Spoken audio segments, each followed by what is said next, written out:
வணக்கம். இன்றைக்கு தமிழ்நாட்டு முதலமைச்சராக பதவியேற்றிருக்கிற ஜோசப் விஜய் அவர்களுக்கு நம்மளுடைய வாழ்த்துக்களை தெரிவிச்சுப்போம். இப்போ நம்ம இனிமேல் அடுத்தடுத்த நாட்களில் ஒரு போலியான அரசியல் வாதத்தை வச்சு இந்த மக்களை எப்படி குழப்பியிருக்காங்க, எப்படி திசை திருப்பியிருக்காங்க எதிர்க்கட்சிங்கிறத இப்போ சொல்ல போகிறோம். முக்கியமாக தாவேக்காவுடைய அந்த விர்ச்சுவல் வாரிசு சொல்லப்படுற அந்த ஆன்லைன் மாஃபியாக்கள் நிறைய குரூப்ஸில் மக்களை இவர் இதை செய்வார் அதை செய்வார் அப்படின்னு மூளைச்சலவை நிலையை செய்யப்பட்டிருக்கு.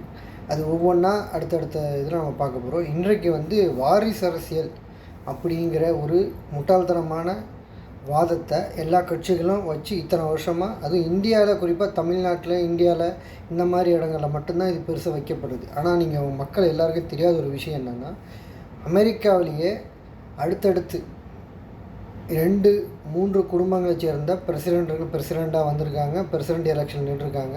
சமீபத்திய உதாரணம்னா ஒரு 10 வருஷத்துக்கு முன்னாடினாக்கா உங்களுக்கு ஹிலாரி கிளின்டன் கேள்விப்பட்டிருப்பீங்க. ஹிலாரி கிளின்டன் பில் கிளின்டனோட மனைவி, முன்னாள் பிரசிடெண்ட். அதே மாதிரி ஜார்ஜ் டபிள்யூ புஷ் உங்களுக்கு தெரியும். அதுக்கு முன்னாடி ஜார்ஜ் ஹெச்டபிள்யூ புஷ்னு ஒருத்தரோட தந்தை இருந்தார். அதுக்கு முன்னாடி இந்த அமெரிக்காவோட 2வது பிரசிடெண்ட்டும் 6வது பிரசிடெண்ட்டும் ஒரே குடும்பத்தை சேர்ந்த அடுத்தடுத்த தலைவர்கள். இது எதுக்கு சொல்ல வரேன்னா, அதாவது ஜனநாயக நாட்டில் வாரிசுங்கிற வாதமே போலி. இது எதுக்கு இது நீங்கள் நல்லா புரிஞ்சுக்கணுன்னா, இப்போ நான் சொல்கிறது இப்போ ஒரு சர்வாதிகார நாட்டில் ஒரு தலைவர் தனக்கு அடுத்தது தன்னுடைய வாரிசு தலைவரை அறிவிச்சுட்டு மக்களுக்கும் அதுக்கும் எந்த சம்மந்தமும் இருக்காது, போயிடலாம். பட் ஜனநாயக நாட்டில் போய் பண்ண முடியாது. உங்கள் ஊரை வச்சு உதாரணம் சொல்கிறோம். உங்கள் ஊரில் ஒரு கவுன்சிலரோ, ஒரு ஊராட்சி மன்ற தலைவரையோ, ஒரு எம்எல்ஏவையோ, ஒரு எம்பியையோ மக்கள் ஓட்டு போட்டால் தான் தேர்ந்தெடுக்க முடியும். அப்போ அந்த மக்கள் ஓட்டு போடுறதுக்கான அந்த நம்பிக்கையையும், நான் இந்த தொகுதிக்கு இதெல்லாம் செய்ய முடியும், என்னால் இந்த ப்ராமிசஸை காப்பாற்ற முடியும்னு அந்த தொகுதியோடைய அந்த வேட்பாளரை அதை மக்களுக்கு நம்பிக்கையை கொடுத்தா மட்டும்தான் வெற்றி பெற முடியும். இதுதான் இயற்கையாக இங்கே உள்ள வாதம். இப்போ நீங்கள் ஒரு தலைமைங்கிறது, ஒரு கட்சியில் ஒரு வாரிசு தலைமையாக வர்றது எப்படி ஒரு நாட்டுக்கு பாதிப்பாக இருக்கும். இப்போ உதாரணத்துக்கு தமிழ்நாட்டுடைய முன்னாள் முதல்வர் முத்துவேல் கருணாநிதி ஸ்டாலின், அவர் கருணாநிதி அவர்களோட வாரிசுங்கிறதுனால முதலமைச்சராகினார் அப்படின்னு ஒரு வாதத்துக்கு அவங்க சொல்கிறாங்கன்னா, அதனால் மக்களுக்கு ஏற்பட்ட இழப்பு என்ன, நீங்கள் அதை தான் பார்க்கணும். ஏன்னா அவர் கலைஞர் அவர்கள் ஆட்சியில் எதிர்கட்சி தலைவராக முதலமைச்சராக இருக்கும்போது அவர் படிப்படியாக அந்த கட்சியில் வேலை பார்த்து அடுத்தடுத்து இந்த நிலைமைக்கு வந்திருக்காரு. அதே நேரத்தில் இந்த பக்கம் அதிமுகவில் ஜெயலலிதா அவர்கள் வந்தார்கள்.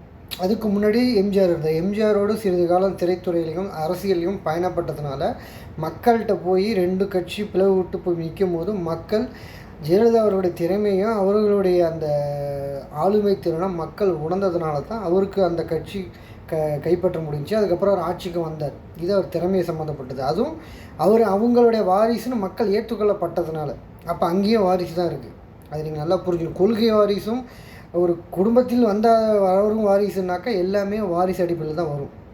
இப்போ இந்த வாரிசு விஷயத்தில் இப்போ தமிழ்நாட்டில் ஒரு கட்சி அதிமுக, திமுக இன்றைக்கி என்ன நிலைமையில் இருக்குது.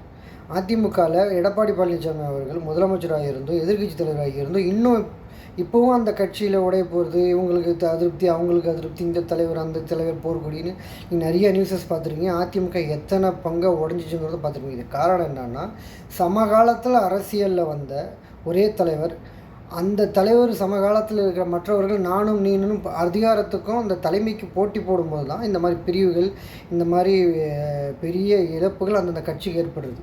இப்போ அதே நீங்கள் ஒரு வாரிசுன்னு வரும்போது திமுகவில் எடுத்துட்டிங்கன்னா ஸ்டாலின் அவர்கள், அவரை விட சீனியர்கள் இருக்காங்கன்னா இருக்காங்க. ஆனால் அவர்கள் அந்த ஒரு ஏரியாக்களுக்கு மட்டும்தான் ரொம்பவும் பிரபலமானவராகவும் தமிழ்நாடு முழுக்க அறிஞ்சவங்களாக இருப்பாங்க. ஆனால் அந்த ஏரியாக்களில் இருக்கிற நிர்வாகிகள் ஏற்றுக்கொள்ளப்பட்டவங்களாக இருப்பாங்க.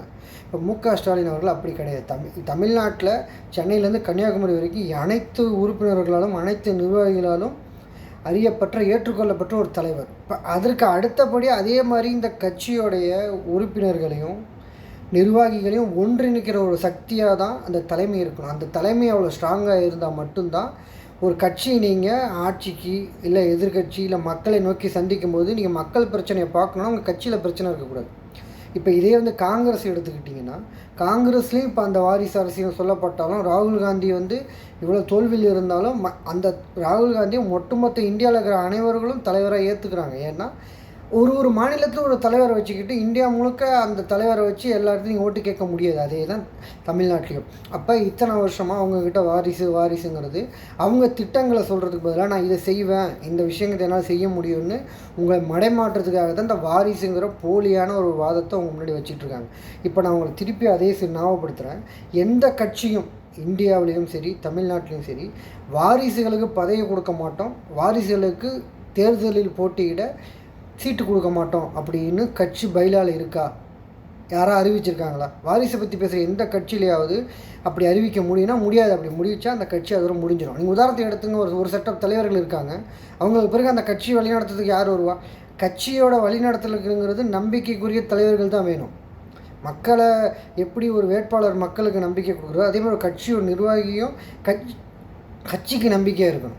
அந்த நம்பிக்கையை எந்த தலைவர்கள் பெறுறாங்களோ அவங்க தான் அந்த ஏரியாக்களில் ஒரு தலைவராக அந்த மக்களுக்கு ஏற்ற பிரதிநிதியாக கொண்டு வர முடியும். இப்போ இதுதான் எல்லா கட்சியிலையுமே அந்தந்த ஏரியாவில் ஒரு தலைவர் இருப்பாங்க, அவங்களுக்கு பின்னாடி அவங்க வாரிசுகள் வருவாங்க, புதுசாக ஒரு கட்சியில் இருப்பாங்க. அதே மாதிரி எல்லா கட்சிக்கும் வாரிசு ஓட்டும் இருக்குது.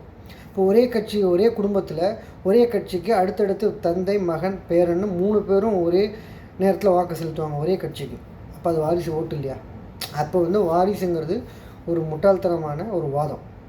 இது எதுக்கு சொல்ல வரேன்னா, டிஎம்கேல வாரிசு இருக்குது அதனால் இப்படி அப்படி இல்லை. நீங்கள் இந்தியா முழுக்க எல்லா அரசியல் கட்சிகளையும் நீங்கள் பாருங்கள், உலகத்தில் நிறைய இடங்களில் வாரிசுகள் வராங்க. ஒரு டெமோக்ராட்டிக் ஒரு ஜனநாயக நாட்டில் ஒரு வாரிசுங்கிறதுனால மட்டுமே ஒருத்தர் பதவிக்கு வரக்கூடாது, கட்சிக்கு வரக்கூடாது, கட்சி தலைமை இருக்கக்கூடாதுன்னு நம்ம சொல்கிறதுக்கான அதிகாரம் கிடையாது. ஒரு யாராக இருந்தாலும் மக்களை சந்தித்து மக்கள்கிட்ட போட்டியிட்டு அவங்க வாக்கு செலுத்தினா மட்டும்தான் அவர் தேர்ந்தெடுக்கப்பட முடியும். அப்படி தேர்ந்தெடுக்கப்பட்ட ஒரு நபரை அந்த கட்சி சேர்ந்து தலைவராக தேர்ந்தெடுக்குவாங்க. இதுதான் இது வரைக்கும் நடைமுறையில் இருக்குது. இப்போ இது மாற்றணும். ஒரு தலைமை ஸ்ட்ராங்காக இருந்தால் அந்த தலைமையை ஸ்ட்ராங் பண்ணுறதை எப்படி உடைக்கலாம்னா ஆப்போசிட்டில் இருக்கிற வேலை செய்வாங்க.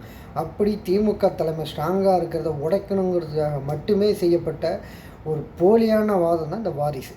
இப்போ கட்சி ஆளுங்கட்சி இல்லை, எதிர்கட்சி. இப்போ நீங்கள் நல்லா இந்த ஒரு 5 நாள் நீங்கள் நிறைய நியூஸ் பார்த்துருப்பீங்க. தாவேக எம்எல்ஏக்கள் ரிசர்ட்டில் இருந்தாங்க, அதிமுக எம்எல்ஏக்கள் ரிசர்ட்டில் பாண்டிச்சேரியிலேருந்து சென்னை வந்தாங்க, அப்புறம் மீட்டிங் நடத்துனாங்க. நீங்கள் பார்த்துருப்பீங்க. திமுக ஒரே ஒரு எம்எல்ஏக்கள் கூட்டம் நடந்துச்சு, அதோட சென்னையில் தங்கிருங்கன்னு சொல்லிட்டு அவ்வளோதான். அந்த கட்சியில் எந்த தலைவர்களையும் எந்த எம்எல்ஏக்களையும் அவங்க ஏன்னா இதுதான் அந்த கட்சி லாயல்ட்டி. கட்சி தலைமைக்கும் கட்சியில் இருக்கிற நிர்வாகிகளுக்கும் உள்ள அந்த பாண்டிங்கால் தான் அந்த கட்சி வளம்பெறும், வலிமையாக இருக்கும்.